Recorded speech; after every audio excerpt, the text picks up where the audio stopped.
അസ്സലാമു അലൈക്കും. ഹവാസ് ഫാമിലി വ്ളോഗിലേക്ക് എല്ലാവർക്കും സ്വാഗതം. ഇന്നത്തെ റെസിപ്പി മോമോസാണ്. ഫ്രൈഡ് മോമോസ് എങ്ങനെ ഉണ്ടാക്കുന്നത് നോക്കാം. പിന്നെ ഒരു കപ്പ് മൈദപ്പൊടിയാണ് എടുത്തേക്കുന്നത്. മൈദപ്പൊടിയിലേക്ക് നേരിയ ചൂടുവെള്ളം, അധികം ചൂട് പാടില്ല, നേരിയ ഒരു ചൂടേ പാടുള്ളൂ. ആ ചൂടുവെള്ളം അതിൽ കുറച്ച് ഉപ്പ് ഇട്ടിട്ടുണ്ട്. അതിലേക്ക് കുറച്ച് ഒഴിച്ച് ഈ മാവൊന്ന് കുഴച്ചെടുക്കണം. കുറേ വെള്ളം ഒഴിക്കരുത്, കുറച്ചേ എടുത്തിട്ട് അതങ്ങ് കുഴച്ച് നന്നായി നമ്മൾ ഈ ചപ്പാത്തിക്കൊക്കെ ഉണ്ടാക്കുന്ന പോലെ കുഴച്ചിട്ട് അത് മാറ്റി വെക്കാം. പിന്നെ ഒരു പാത്രത്തിലേക്ക് ക്യാബേജ് പൊടിയായി അരിഞ്ഞത്, ക്യാരറ്റ് പൊടിയായി അരിഞ്ഞത്, അതൊക്കെ കുറച്ചേ മതി. ഒരു പകുതി ക്യാബേജും ഒരു ക്യാരറ്റൊക്കെ മതി. പിന്നെ ഒരു സവാള ചെറുതായി അരിഞ്ഞത്, പിന്നെ ഒരു ക്യാപ്സിക്കം, ഒരു പകുതി ക്യാപ്സിക്കം മതി ചെറുതായി അതും അരിഞ്ഞതും, പിന്നെ കുറച്ച് ഒരു പച്ചമുളക് എരിവിനനുസരിച്ച് 1-2 പച്ചമുളക് കൊടുക്കുക. എല്ലാം കൂടെ ചെറുതായി അരിഞ്ഞത് ഒരു പാത്രത്തിലേക്ക് ഇട്ട് കൊടുത്തിട്ടുണ്ട്. അതിലേക്ക് കുരുമുളക് പൊടിയാണ് ഇടണത്. പിന്നെ 1 ടീസ്പൂൺ കുരുമുളക് പൊടി മതി. 1.5 ടീസ്പൂൺ ഇട്ടിട്ടുണ്ട്. അത് മതി, എരിവിനനുസരിച്ച് ഇടാം. പിന്നെ അതിലേക്ക് 1/2 ടീസ്പൂൺ മുളക് പൊടി, പിന്നെ കാശ്മീരി മുളക് പൊടിയാണ് നല്ല കളറ് കിട്ടാനായിട്ട്. പിന്നെ ചിക്കൻ വേവിച്ച് മഞ്ഞൾപ്പൊടി ഉപ്പിട്ട് വേവിച്ച് ഒന്ന് ക്രഷ് ചെയ്തെടുത്തതാണ്. അതും ഇതിലേക്ക് ഇട്ട് കൊടുത്ത് അതിലേക്ക് കുറച്ച് ഉപ്പും, ഇതൊക്കെ വേവിച്ചപ്പോൾ കുറച്ച് ഉപ്പിട്ടിട്ടുണ്ട്.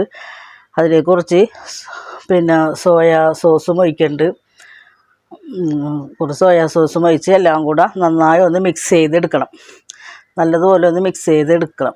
അതിന് ശേഷം അത് മാറ്റി വെച്ചിട്ട് ഇതിലേക്ക് നമ്മൾ ഈ പൊടി ഇവിടെ കുഴച്ച് വെച്ചിട്ടുണ്ടല്ലോ മൈദപ്പൊടി, അതിലേക്ക് ചെറിയ ചെറിയ ബോൾസാക്കി എടുത്തിട്ട് ഒന്ന് പരത്തി കൊടുക്കാം. കുറച്ചൊന്ന് വലുതാക്കി പരത്തി എടുക്കുക. ചെറിയ ബോൾസ് അല്ല, വലിയ ബോളായിട്ട് എടുത്തിട്ട് ഒന്ന് പരത്തി കുറച്ച് മുറിച്ചെടുക്കാനാണ്. എന്നിട്ടൊരു ബോട്ടിലിൻ്റെ അടപ്പ് വെച്ച് അതിങ്ങനെ മുറിച്ചെടുക്കണേണ്. അപ്പോൾ ഒരു വലുതായി പരത്തിയാൽ മതി.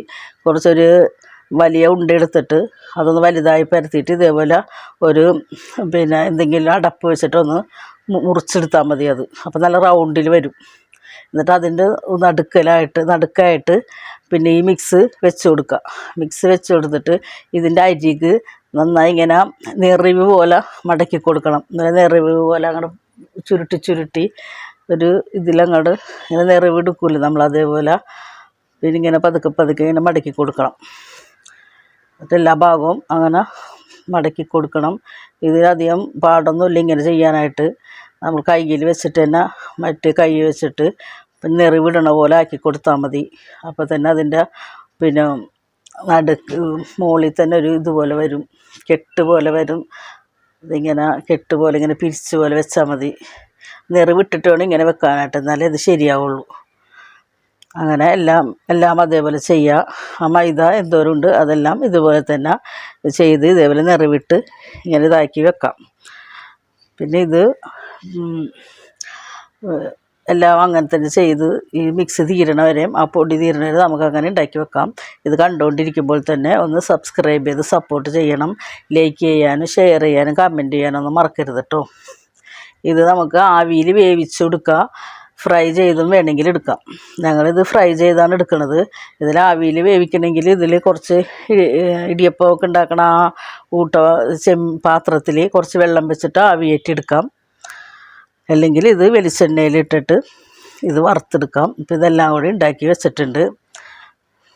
എന്നിട്ട് കുറച്ച് ഓയിൽ എടുത്തിട്ട് അതിലേക്ക് ഇത് ഇട്ട് കൊടുത്തിട്ട് അത് ഇങ്ങനെ വറുത്തെടുക്കണേണ്.